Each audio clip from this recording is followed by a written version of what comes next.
Hey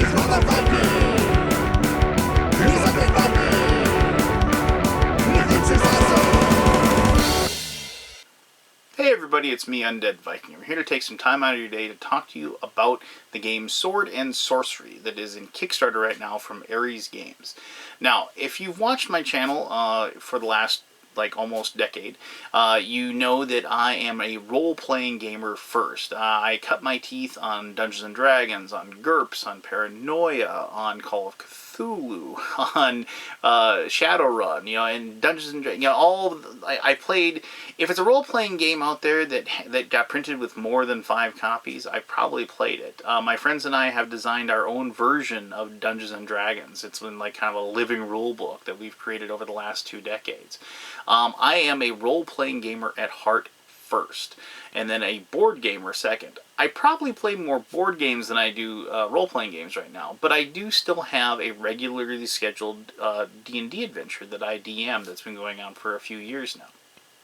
Regardless, I am a big fan of the fantasy theme. I always have been, I always will be.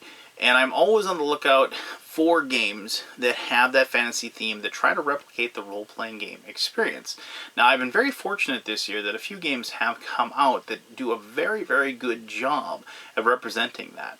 Now, a while back, Ares had a great success with a game called Galaxy Defenders, which was, in my opinion, a very, very good replication of the XCOM experience, like as far as having your troops, going and fighting aliens and defending Earth against them.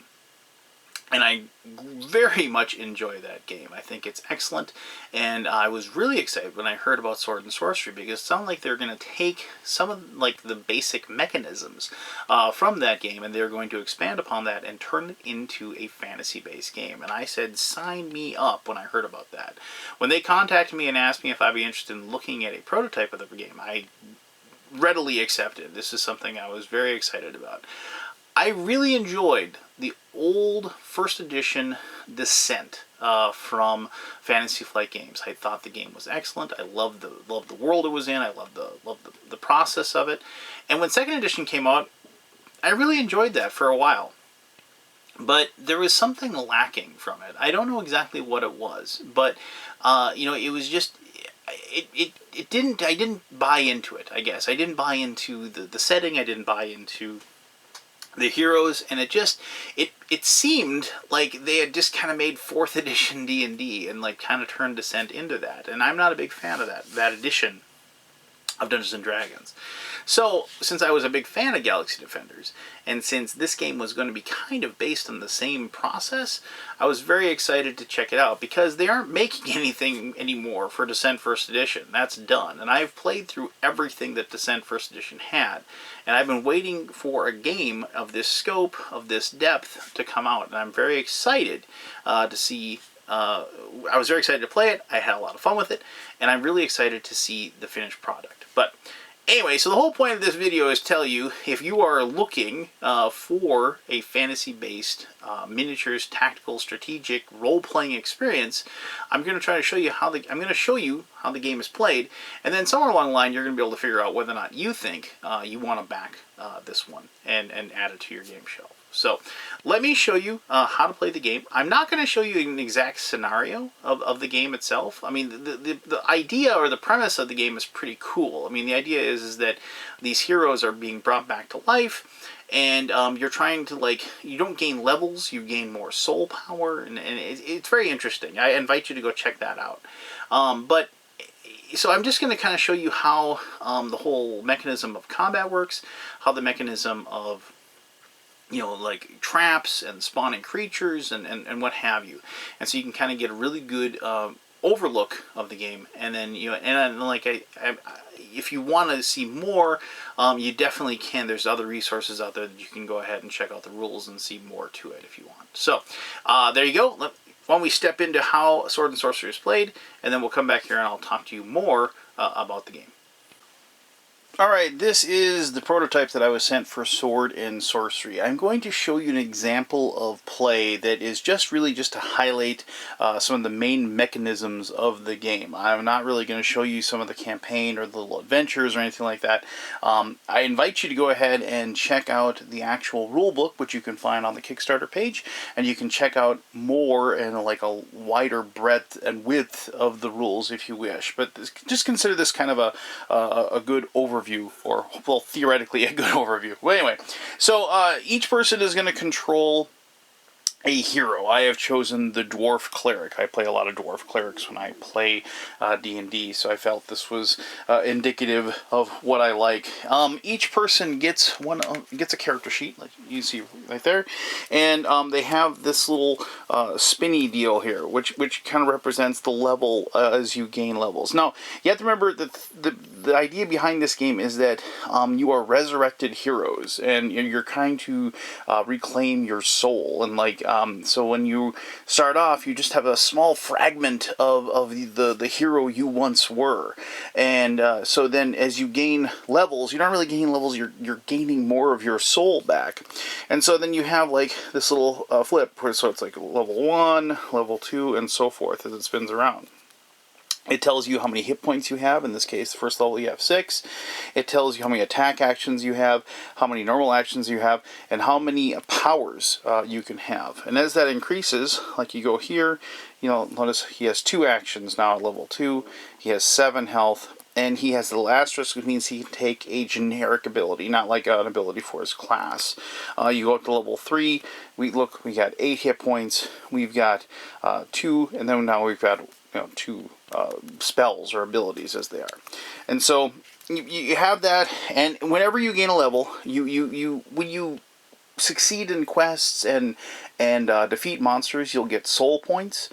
And then whatever level you're gaining, you take the level that you're going to times itself, and that's how many soul points it costs. So 2 times 2 equals 4. That's how much it costs to gain that level, and so on and so forth. And that's how you process that. If you should fall in combat, if you die, technically you don't die. You become a ghost, and then you can be resurrected. And you actually still have some powers and abilities as a ghost. But if, say, you were like level 3 and you died, you'd go down to level 2. You'd actually spin down a level when that happens. So, that's never a good thing, obviously, because you're trying to gain. You don't want to tread water. You have some starting equipment. Usually, at the very beginning of the campaign, you get to pick. Like you'll notice that there's an item that says stash on here. Stash is an item that your party just has. You gain these items pretty early and easily, and you can use those. You'll notice that this is the battle hammer. It's a big giant blunt hammer. The Dwarven Cleric, I should show you this, if you notice, has a symbol for an F. He is a faith-based hero, and so he can use weapons that have that. So he has a faith-based, he has an F, he can use this battle hammer. And so that if you look at it, the range is 0, meaning he has to be next to people if he's going to hit with them. This thing right here means that it is a two-handed weapon. If there was a marking right here or here, it would say it's a primary weapon or a secondary weapon. Some weapons can be both, but the battle hammer is a giant two-handed hammer, so it has to be your main weapon. It's only a weapon you can use. And when you use it, you're going to roll 2 red dice and 1 blue dice. And then if you get the little the lightning bolts, like if you get one of them, you can use it to do a KO where you knock out who you're fighting. +2 with 2 of these, you get +2 hits, meaning you do more damage. And 3, you can activate the bash ability that the battle hammer does. And and bashing, what that does is it knocks people back, and so you can kind of push people around when you hit them. Just quickly looking at Thorgar the Cleric, you can see he has a special power that once per round, a target hero can re-roll up to 1 die per soul rank, divided by 2, rounding up. So like he's soul rank 1, so he could do that once. He can put 3 items in his backpack. If he has to save against something, most likely a trap, he has to roll a star symbol on the blue die to save, and he has a movement of 3. Now, I should mention that when you make your character... Oh, I want to show you his armor real quick so you can see that as well. So you can see I have this chainmail armor. Once it has that faith symbol up there that you can use it. It has 1 armor, so it's going to automatically protect against 1 hit. When you roll your defense dice, he gets to roll 3 blue dice to try to defend against any damage. If he gets a lightning bolt, he can re-roll any defense dice if he chooses that. Or if he gets 2 lightning bolts, he can add 1 extra shield to his result. And notice it is a stash ability. Now I should mention, on the back of these, they actually have this forge thing. If you gain enough money and you go to the Emporium, which is basically the shop, you can get to a dwarven, like a forge. I should say dwarven forge, but those are great tiles. But anyway, no, you can get a forge, and then like you can increase the abilities of this, and so like it gains like a magical defense on it, and so you can make the weapon armor better. And the same thing goes for this battle hammer. If you forge it, notice that like it gains this thing right here. That means it's 1 guaranteed hit. So when you use it, notice it isn't there. When you use it, you're guaranteed to do a point of damage when you swing a forged battle hammer. And so you go ahead and place those items. Now I'm going to show you the ability that I picked for him. He's the cleric, so he has heal wounds. Notice that at level 1 you can have it, and it's healing 2 hit points, and has a range of 1, and that means that it is an action. Remember that little action symbol means I can use that as my action. Now if I use this, what happens is you flip it over, and you'll see that there's that time up there. And so this spell recharges pretty quickly. If you use it, the next time you activate, you get to flip the card over, and it's available to you again. But notice if you get up to level 5, you'll heal up to 6 hit points when you use it. And so then you'll notice that there's these 2 hourglasses there. So it's a more powerful ability, but what will happen is that you have to make this be the top level. So then on your next turn it'll go to this, and then your next turn it'll flip over and activate again. And that's how that works. Also, as you gain more abilities, you'll increase those. Remember I talked, like those generic talents. So like here's some of the things Thorgar, like generic talents are just that. Like here's toughness, +2 health. Lucky, reroll any save dice, things like that. Don't specifically tie in with your class. Like here's merchant. Each time the heroes visit the Emporium, your first purchase costs less. 5 per soul. So pretty cool, right? But I took out Thorgar's other ones, and so like as he gains those abilities, like he'll get certain things like protection spells. This is purity, heal 2 points, and remove any 1 body condition. Your heroes can get blinded or hurt because of special effects. Here's an attack ability with Call Lightning, that he can rain down lightning from the heavens. And notice he'd roll 2 red and 2 blue dice, and it's an attack over area. And then to bless, so target hero gains +1 or +1 hits or +1 armor, and so on and so forth. And so like you do get those. Now you'll notice I showed you this one. This is an offensive rune. You notice that Thorgar looks a little different. That's because you get to choose when you take your character. You get to choose if you want them to be the good guy, or the neutral guy, or the bad guy, or what have you. So like Thorgar here has these 2 little wings in there. That means he is lawful. He is a good cleric. And then so here's like Icarus, the White Roses Knight. He's a good guy as well. However, if you look in here is Thorgar, and you can see there's those 2 he is chaotic. And that doesn't necessarily mean he's a bad guy. He's just not a lawful person. And so, he's following a different path than the person that is quote-unquote good. So, so you get to pick, and that's kind of neat that you do get to pick like 2 different kinds of characters, if you will. And so like, here's, Shay is a rogue, and has, the 2 angel wings, and then here's the 2 like demon wings, as I call them, as Shay the assassin. Now some of them like it doesn't really matter. So like let's take the archer. So here you have Lagon the archer, and he's got 1 of each. He's a neutral guy. And then but here's Lagon the ranger, and once again one of each. You know, so it's your own personal flavor, I guess, if you will. Now, you can't have people that are chaotic teaming up with people that are lawful, but obviously neutral people can team up with whoever they want. They just have that option.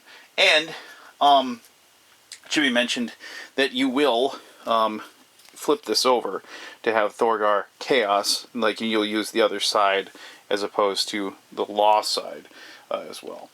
So, like I said, I'm not showing you like a campaign. I'm not showing you like the actual like storyline here. I just wanted to like show you like what you're going to be doing. And combat obviously is the big thing in this game. You're going to be moving around the map. You're going to be running into things. You're going to have events, and you're going to be doing combat against other monsters, and then and suffering traps and what have you. So, I'm just going to show you the process of a turn. So, on the turn, you're going to start off like during the time phase. There's several different phases. There's the time phase, there's the battle phase, there's the enemy turn, there's the event phase, and then you check for victory and see if like you've accomplished whatever the scenario is.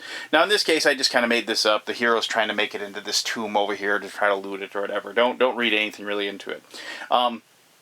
So, at the beginning of the phase, what you're going to be doing is that if you have any kind of lingering effects in your character, if you have anything that, like, your powers have been used up, you get to, at this point, you get to change things up, and you get to, like, cool down your powers, activate powers if they cool down completely. If you've had any effects that have, have to be rolled on or, checked, you do that at this time.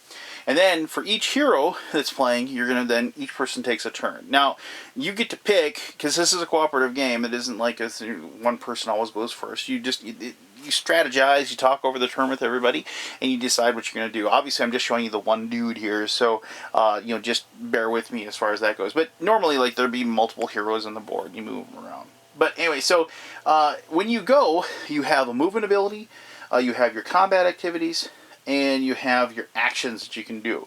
Now, there's a couple of things. You can do those in any turn. You can do your combat and then move. You can do your special power.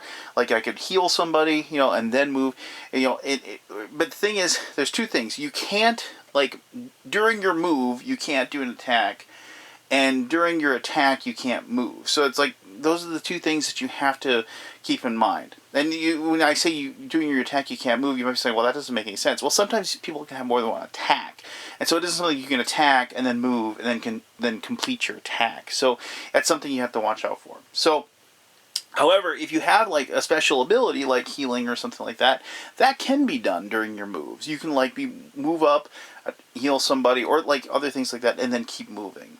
So, and there's other actions you can do as well, and I'll get into that in a little bit, but I just want to make sure that we're clear as far as that goes. So, movement is pretty simple, obviously. You're just moving your character. Each one of these is like a spot. It's pretty intuitive as far as, what's a different space. This little symbol here means that this is difficult terrain, or it's different, so it's kind of differently colored. It's kind of like you have to climb in there or whatever. So, like, and so you'd go like 1, 2, 3. He has 3 movement, and so then you get to that spot. Now, a couple of things you might have seen up here. You see these two little symbols there. Those are what's called shadow spots, and when you have line of sight to those spots, they will then like activate, and like you'll flip them over and you'll see if monsters spawn. You'll also see this little square here. As I said, this is a prototype. That is where if I do have monsters spawn, they'll spawn in this location. So that's when you play a scenario or something like that, it'll dictate the map and it'll show you exactly what you have to do. People that are familiar with games like Galaxy Defenders or Descent or other adventure games that have this kind of like scenario-driven type of situation will be well aware of how building the map and that process. I should mention also, this is like if you were killed, this is where you can, like, if you recall back to that spot, you have enough soul points, you can then resurrect at that spot. And if you resurrect, just as long as I'm talking about it, for every level you are, it costs that many soul points to resurrect. So in this situation then, since I can see this, what will happen is I'll flip this over, I'll look and see what it has, and I'll see it has 2 enemies on it, so I'll have to draw from the enemy deck which ones you're going to get. And so, like, I'm going to draw, and I get an Orc Warrior, And I apologize for, I mean, I shouldn't apologize. There's basically, their miniatures are going to be fantastic if you're familiar with Ares games, and if you're familiar with Galaxy Defenders, because this is where these miniatures are coming from. But I mean, go look at the minis; they're going to look stupendous. And so we have an Orc Warrior, and then we'll get that, and then we'll flip another one over, and we get another Orc Warrior. So we're just going to go ahead and put these two green guys right there, and we've activated, and they take that spot. Now, if I was near them, or if I had an attack that I could do at distance, then I could probably attack them at this point, because I have an attack action left. But I don't. So I can't attack them, and I'm kind of at the mercy of when they activate, as far as what's going to happen there. So I'm going to just go ahead and quickly I'm going to show you the kind of the Orc Warrior stuff that you have here. So here you have these two different Orc Warriors, and we'll just say this one is the guy on the left, and this is the one on the right. And so you'll see that there's certain like powers and things that they'll say. The big thing here is that if I was an arcane spellcaster, I'd get +1 hit when I attack them. But you notice they have 2 armor, which kind of stinks. That'll be tough to defeat. They have 6 health. That's a lot. If I manage to kill him, I will get 1 loot icon. There's this little stack of loots there, and he'll drop that, and I can pick it up, and hopefully there's something good there. And also, I'll get 2 soul points for taking him out. And so this guy, same deal, everything, and then he's going to drop 10 gold. That's always awesome, and 2 soul points again. So we put those down like so. There will also be this card, and this will just tell you what happens when the Orc Warrior gives them their abilities, what they can use, what they can do, and what will happen if they're activated. In this case, if they are within right in the same spot, they'll attack with Axe and Shield. If they're 1 space away, they'll move to engage, use Battle Shout, and attack with Axe and Shield. 2 or 3, they'll attack with a throwing axe, and then they'll use Battle Shout. And 4 away, they move into 2 areas towards the closest hero. So in this case, we have they're gigantic. This enemy counts as 2 figures for controlling or dominating an area. When you control an area, you get certain benefits to the situation. Basically, it's really good if heroes control or dominate an area, because they can move in and out of the area really easily, and then they don't have to worry about like having reaction attacks. Now normally if you're in a spot and you move out, if you don't control or dominate the area, like the monsters get a free attack on you as you move through the spot. So it's one of those things you have to look out for.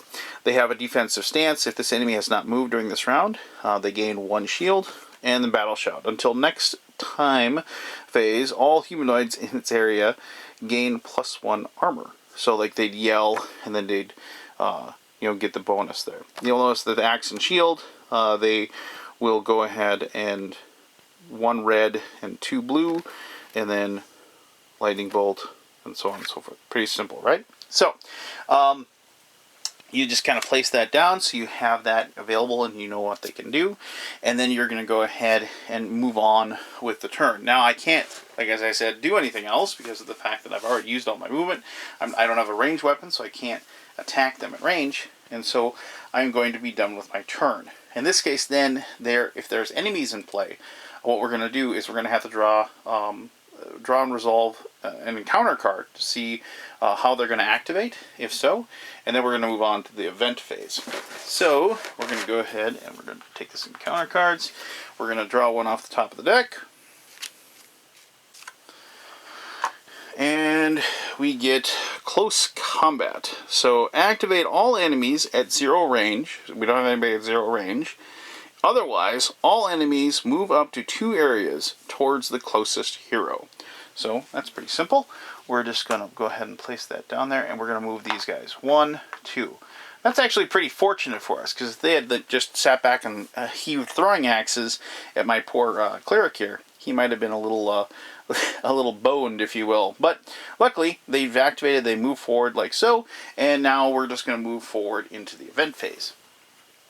So during the event phase, you're only going to do events every other turn. So the first turn you turn the top event card over, and then you activate that, and then the next turn, if there's a face-up event card, you just discard it and put it at the bottom of the deck. So looking at the top, we're going to go ahead and flip this card over. We're going to see what happens. It says Hidden Trap. Draw and apply a trap card to the active hero's area. So I'm the only hero here, so I'm going to have to go ahead and draw a trap. Now, I have this big trap deck, as you see here. The backs of it are blank, so I don't have like the back of the card to show you. I apologize for that. So we take our deck, we're going to take the top card, we're going to flip it over, and what do we have? We have Ice Spikes. Unless save, each hero within 2 areas becomes slowed. Alright, so we know that's going to happen. So to save, remember I pointed out that it is a star result, is what saves our cleric here. And so what we're going to do is we're going to take this 1 die, and we're going to go ahead and roll and see what we get here. And we got lucky because we got that little star result. So thankfully he won't be slowed on the next turn, and he isn't affected by that trap.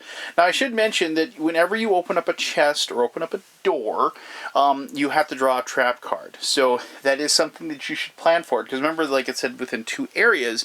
So if I had like a trap affect more than 1 person, those can be really devastating if you're all bunched together. But the thing is also, if your players aren't bunched together, they can't help each other out.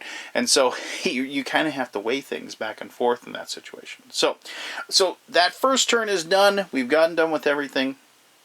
And then our next turn begins. Now obviously our cleric needs to close at these guys. He needs to start swinging that hammer and seeing what he can do. So we're going to go ahead and move forward 1. And we're going to engage these 2. And so then we're just going to move straight to the attack, and we can show how that works. Now the good thing that heroes are, they actually do get to roll blue dice to defend themselves against possible hits. Most monsters do not get that ability. They don't have the chance to roll. They just have to kind of hope their armor holds out, and they're able to survive those particular attacks that the players make. Higher level, like if you've played Galaxy Defenders, you know that there's like green and then blue and then red, like different levels of monsters. The high level red guys, they are going to get these blue dice that they're going to use to defend. But, so that's like one of the, but you're heroes, right? So you're supposed to be heroic, and you're supposed to have a little like bit of a leg up. Now remember, you have your movement actions, you have your attack actions, and you also have like your generic action that you have available to you. In this case, as I said, mine's healing, and that's really not helping right now because of the fact that I'm not hurt, but I got the feeling I'm going to get hurt here pretty soon, and so I'm going to need that. But in this situation, what you have is that you can do other things with that special action. You can use it to dash, which allows you to move further. In actuality, I realized I should have done that in the first turn. I should have dashed so I can move closer to the orcs so they wouldn't be able to hurt me. If you dash, you can move further than your normal movement. If you're close to a locked door or a chest, you can bash it open. You can reorganize any equip items. If you have items in your backpack that you want to do, you can do that. You can exchange an item with another player if you're in the same spot. You can search in the area to seek treasures. Sometimes you have to do it for a quest. If there's a big, giant, tough enemy, a master enemy, you can try to provoke them to attack. And then, depending on the quest, you can also do an action. Sometimes there'll be quest actions that say, you know, you have to get to this certain activated idol or what have you. And you can do that as well as your action. But in this case, what I'm going to do is I'm going to do the ones called focusing the attack. And because when you focus the attack, any hero once per round can spend one and only one action. Sometimes you have more than one of those those actions that have the this symbol on them right there.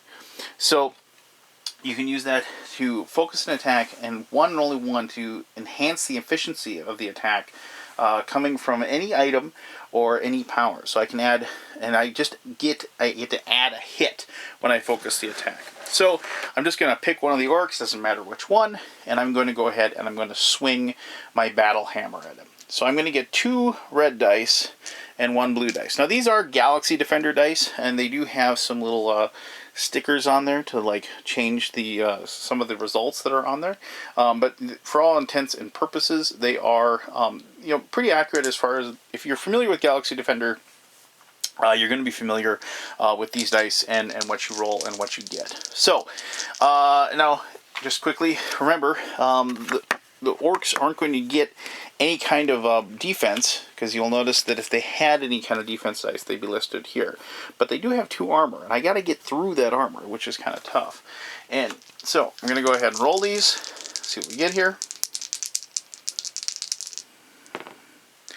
Alright, so I did pretty good. I got 3 hits, and I got this shield. The shield's not going to help anything, but I got 3 hits, and I'm going to go ahead and add 1 because of my focus. I'm going to get 4 hits on this guy, and he's got 2 armor. And so then, because it's this one right here, I'm going to apply that damage to him. I didn't get any bonuses or anything like that. I didn't get any stars, so I would just go ahead and put 2 points of damage on that guy, and then, you know, as that adds up, then he'd be taken out. Now, if I had rolled results that have these like lightning bolts on them, or, you know, these lightning bolts, like here's one that has this little star, which is the extra ability, then you would have like, if you could activate certain things. Now, if I had rolled, say, a couple of these, let's say, like that, and I got, so I'd get 2 hits, and then I get 2 of those things. I could kind of do the same thing, where I just add those 2 to like get 4 hits.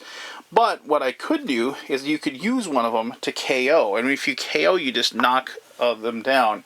And KO, whatever, if something gets KO'd, they are KO'd until they activate again.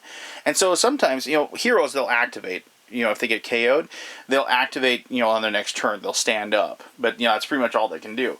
But as long as you don't draw a card or an encounter card that activates the monster, they'll stay unconscious and lie there. And things that are unconscious and KO'd on the ground, they don't get any armor. And so, like, that's an ability that's something pretty good. But in this case, we didn't do that. We just did 2 points of damage to him. We took away 1/3 of his health. And we're going to hope that we can have a good turn next turn. And so I've done that. And so now the monsters will go. And so we're going to go ahead and we're going to have to activate them again. So looking at the deck, we go ahead and we're going to activate. And let's see what we activate. So activate 1 enemy, otherwise spawn 1 enemy. Well, if we didn't have anybody on the board to fight, we would, you know, have to spawn an enemy in the spawn spot. But we don't have to do that because we have one. We can activate one of these guys. They're both the same. They both have the same attacks. So we're just going to pick one of them, and we're going to have them activate. And they're at 0, so they're going to attack with Axe and Shield. So Axe and Shield is 1 red dice and 2 blue dice. And if they get any lightning bolts, it's +1 hit. So let's see how good they get in this situation. And let's see here. That's nothing. That's 1 hit. And that little symbol right there, that's another hit. But no lightning bolt. That's a star. So they're going to get 2 hits on me.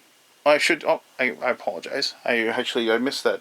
So that's 1 hit, and that is a lightning bolt. So they're going to get a total of 3 hits on my hapless dwarf cleric here. So we're going to go ahead. We're going to look at his chainmail. His chainmail is worth 1 right away, and so we're going to go ahead and get rid of 1 of those hits of the 3 that he did. So now we're down to 2, and you'll notice that the chainmail also has a 3 blue dice. Now I can't roll all 3. I can only roll 1 die for each hit that I have. So if I'd gotten hit with 3, I could roll 3 blue dice. If I got hit with 2, I could roll 2. If I got hit with 4 hits, I'd still only get 3. But we're going to take these 2 blue dice. What we're going to hope for is we're going to hope for these shields, because that'll block even more. And if I get any lightning bolts, there's some extra abilities there as well. So I've taken 2 possible hits right now. We're going to roll these 2. And I got a shield, and I got Stugatz, as it's known. So I did block. I blocked the one because the armor just gives me that one. I blocked another one with that shield down to 1 hit, but I've taken 1 point of damage. And so we're going to go ahead and here I'll place this with that. That 2 hits, and I'll take this one and I'll apply it to my hero. So I've taken a point of damage. So I've activated those heroes, and now I'd go to the event phase. And so the event, there's already an event up there, so we're just going to take that event, we're going to fold it under, and we're going to put it on the bottom of the deck, like so. Now, so then we're just, once again, going to progress to the next turn. And this is kind of like the whole process of the game. Each time you're doing it. Now, this turn, what's going to happen is I'm going to attack again. But obviously what I'm going to end up doing is I'm going to activate this. I'd probably, well, you know, maybe I wouldn't. But I mean, I've taken 1 point of damage and I'd heal 2. Probably wouldn't be a good idea to use that ability this one time. I mean, but if I, you know, just, can these guys do 5 points of damage to my 6 hit points in one turn? I don't think so. I've got pretty good armor. So it's one of those things where you have to make that decision, that strategic choice, if you will. Eventually, if I defeated these guys, let's say, you know, move forward, I defeated them. Now, you know, it's one of those things where then you can progress with whatever process that you're going to. You're going to move up here. You're going to reveal what this is. That's going to spawn one. Let's see what I get this time when I spawn a creature. And I get an Orc Warrior, but a blue Orc Warrior. So we're going to take a blue figure. We'll put him there. And so, you know, we've removed these 2. And so forth. And so then now I've got to defeat him. Maybe he's the door guardian that I've got to defeat. I should mention that, remember, one of those guys dropped a loot token, so we would have put that in there. We could flip it over, see what we got. And then on the back of the loot token, that is going to show you what you have. And there is a pretty good stack of these. You know, and so it is kind of neat that there's all those in there. And, you know, in this case, it would have just been worth, you know, 10 more gold coins. But that's not horrible, you know, that's gold coins. I mean, it's something that you can definitely add to the, you know, when you go to the Emporium, which I'll show you in just a second. But, you know, so then you'd fight this guy, so like you can kind of see some of their abilities. They have move to engage and attack twice with war axes, and so the war axes guaranteed 2 hits. You know, plus 1 red die. That's pretty amazing. You know, 2 spaces move to engage. So move up to 2 areas toward the closest hero, attack closest hero, in line of sight within 2 areas with throwing axes. And so, you know, there's all kinds of, like, you know, as they like ramp up, they get pretty powerful. Let me actually show you like what like a really high level Orc Warrior can do once they're moving. So here's like the red version of the Orc Warrior. He has fire axes at this point. He's a berserker. If he's wounded, all attacks perform this inflict 2 extra damage. You know, war cry. Until next turn phase, all attacks performed by humanoids in this area inflict critical damage. Criticals are pretty bad, actually. There's these critical tokens that you'll turn over, and here, I'll show you one. When you get hit with a critical hit, it's kind of a random thing, kind of like so the critical have this on one side, and then you flip them over, and then it shows you like what the bonus is, and it isn't always just extra damage. It can be lasting effects that hurt you, and you know, and that can blind you and what have you, and things like that. That will definitely not a good thing.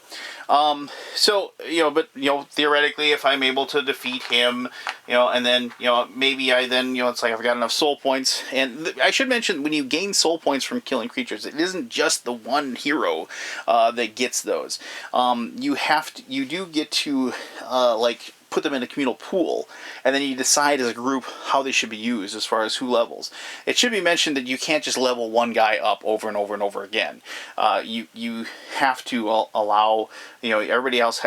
You can't get 2 ahead, like 2 levels ahead of somebody. So if you're level 3 and the other 2 guys are level 2, you can't go to level 4. The other 2 people have to get to level 3 before you can move ahead. But so then you open this door. Opening a door that isn't locked is a free action. The free actions are things you can just do. And then, you know, we draw another trap. Let me see, where was my trap deck? When you draw the trap, so like we're going to draw another one. I'll put the ice spikes away. So let's see what we get here. Oh, well, no trap. So like, you know, so it isn't always bad. You know, you can get lucky and not have a trap. And then like, you know, our quest or whatever, our process, we draw our quest event and see what happens once you're in there. I mentioned the Emporium. So like with the Emporium, the items have like a cost that's down here, and you can purchase that. Like you can get a healing potion that heals 4 hit points for 15 coins, or for 45 coins you can get one that heals 8. You can, you know, get things like elven knives that you can use as throwing weapons. Remember, that probably would have been a nice thing to have. Caltrops and target area until next time phase. Enemies entering this area suffer 2 hit points of damage. And so you can kind of set things up to get through that process. You can, once you find chests and what have you, you can find like treasure. You get this big deck, and the treasure itself will say like the act is right down here, so it's Act 1. And so then you would draw these, and then you'd see what you get. So if you had to draw one like here, well, you just get a healing potion. But you can get stuff that's, you know, pretty cool. You know, like here's a Shadow's Vest, you know, light armor. And so obviously that, you know, that's pretty much, it's a lot better than just a healing potion, but it's kind of random. And once again, like it has like the symbol of the hero that can use it, and so on and so forth. Let me find like a cool weapon or something to show you here.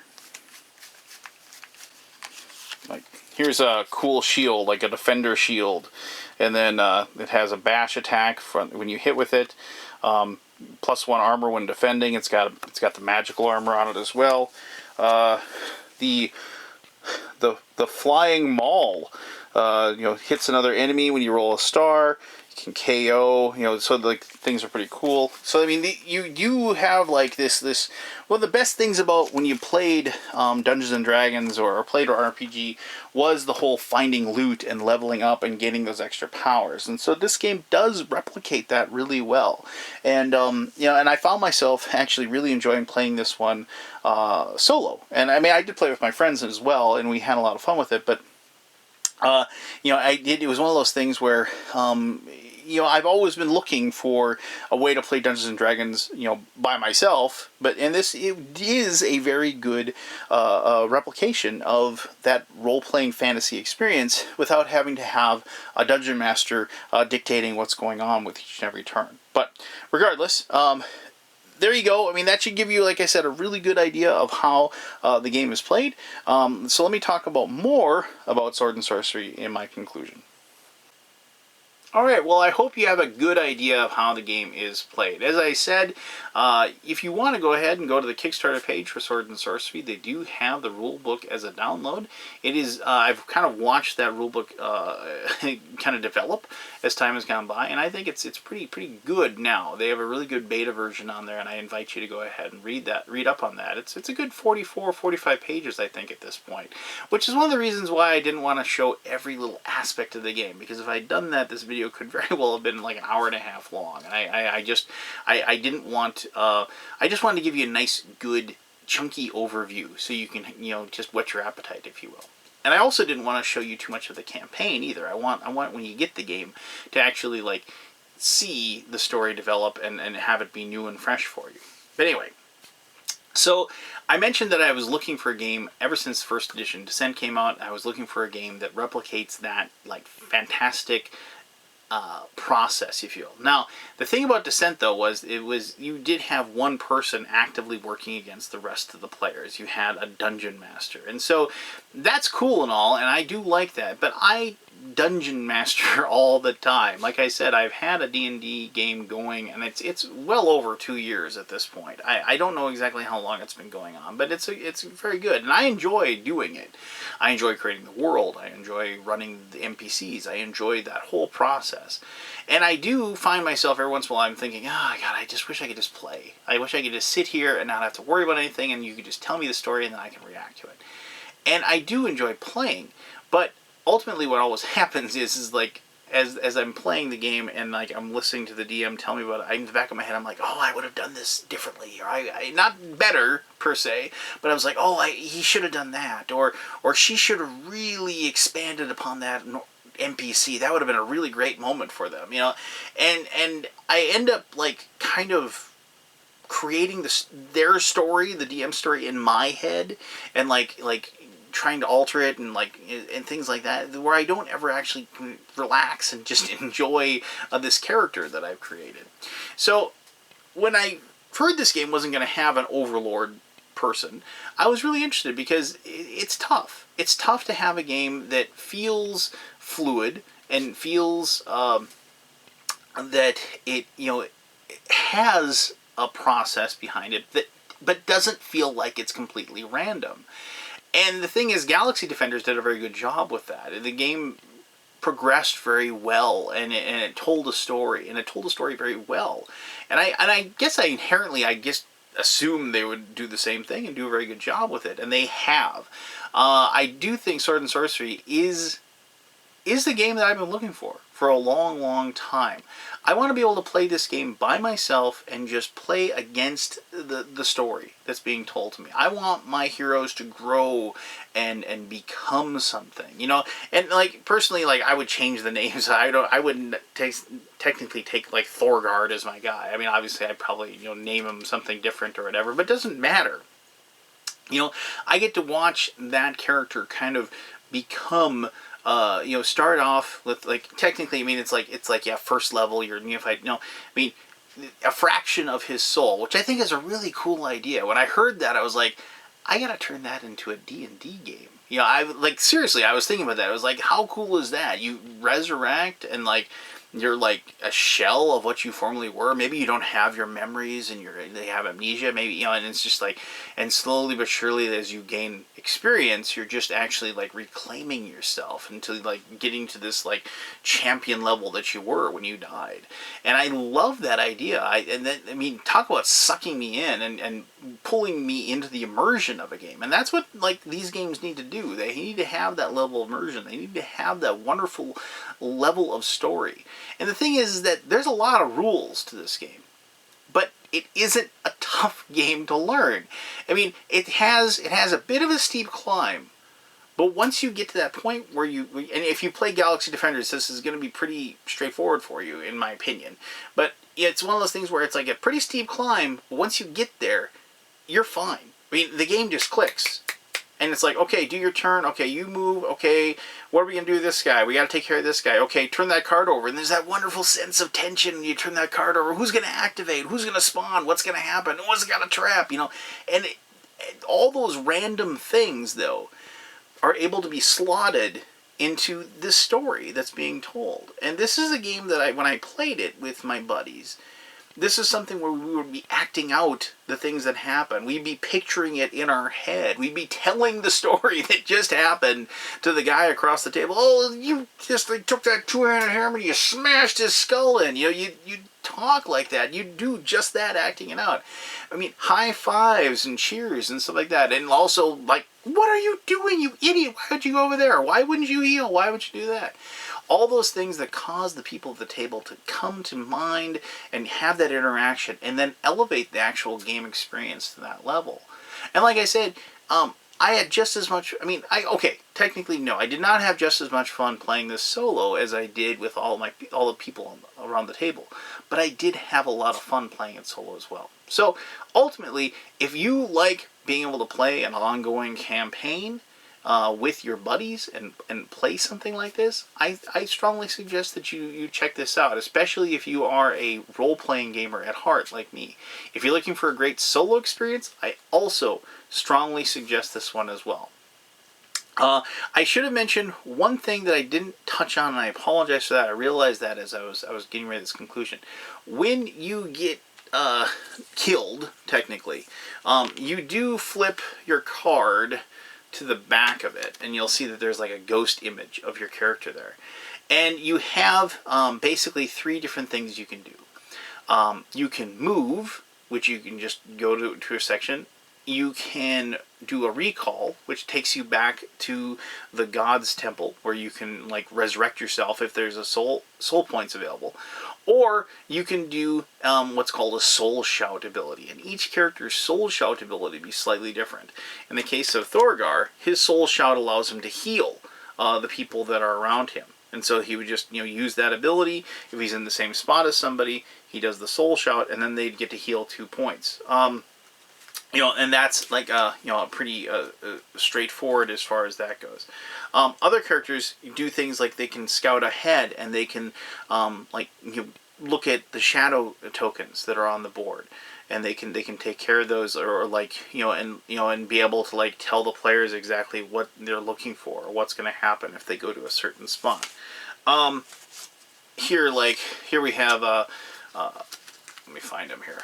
So Thorgar, the Rune Master, the chaotic version of him, when he dies, when his soul shout heals 1 hit point and removes 1 body condition on somebody. So if you have somebody that been poisoned or blinded or KO'd or something like that, they could do that. The Shay the Rogue, her soul shout KOs a target enemy. I mean, so the soul shouts are very powerful, actually, and they're really good. I mean, obviously you want to get those people resurrected, and so they can then, actually use more of their abilities. But the cool thing about it is that if you do become a ghost, it isn't just like you become a burden to the party. You actually do have some very, very powerful abilities that you can use to, help. So you're still, like, adding something, to what's going on. And so, and the whole idea of being a team is still present, even if some of you have lost your corporeal form, if you will. But anyway, so there you go. I want to talk about that. I didn't want to forget about it. So there you go. I mean, that's Sword and Sorcery. I dig it. I think the game's awesome. I can't wait for the full version to come out. The miniatures look amazing. The art is amazing. The rules are incredibly solid and lend themselves to an easy learn. And frankly, it's one of the best fantasy board games I've ever played. So go ahead, check out Sword and Sorcery. You can check out at the Ares website. You can check out their Kickstarter. You can check out their Board Game Geek page. And I think they've got a good couple weeks or so left of the campaign. So you definitely have a chance to get in and make sure you get a copy. One of the first people to get a copy once it is published. All right. If you have any questions about the game, by all means, please ask away. I'll be happy to answer those to the best of my ability. As always, I really appreciate you taking the time to watch this video. And until next time, I'm the Undead Viking, and I'm telling you to have yourself one heck of an awesome day. All right, bye-bye.